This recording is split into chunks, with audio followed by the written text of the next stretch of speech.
আপনি নিচে চলে আসবেন। নাক, অনেকের নাকটা ফ্ল্যাট থাকে, নাক বোঝা থাকে, তাহলে সেটাকে আপনি কিভাবে তুলবেন? আমরা এইভাবে ধরে চাপ দিয়ে তুলে দেবো। আবার দেখাচ্ছি, এইভাবে ধরে চাপ দিয়ে তুলে দেবো।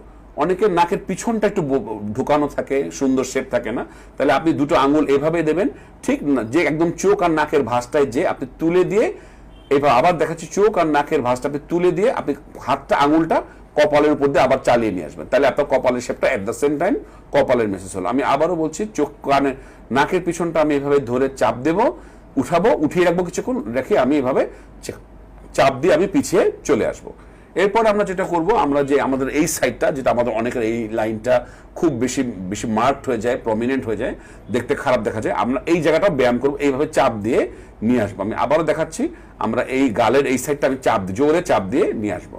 অনেকে আমাদের লিপটা একটু উঁচুর দিকে ঝোলানো থাকে, আমরা সেই ঝোলানো জায়গাটাকে আমরা একটু উঁচু করে আমরা এখানে চাপ দিয়ে ধরবো। আমরা এইভাবে প্রতিদিন চাপ দিয়ে ধরে আমি 5 থেকে 6 বার এই কাজ করবো। আবার দেখাচ্ছি, প্রতিদিন আমি এইভাবে ধরবো, ধরে 5 থেকে 6 বার আপার লিপের উপরি ভাগটায়।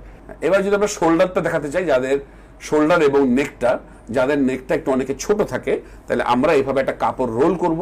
রোল করে আপনারা খুব মনোযোগ দেখুন, কাপড়টা আমি কিন্তু শোল্ডারের তলায় দেবো, ঘাড়ের তলায় নয়, শোল্ডারের তলায় দিলেই তার নেকটা একটু পিছের দিকে হেলে যাবে। তাহলে এইটা হচ্ছে তার জন্য একটা সুন্দর ব্যায়াম।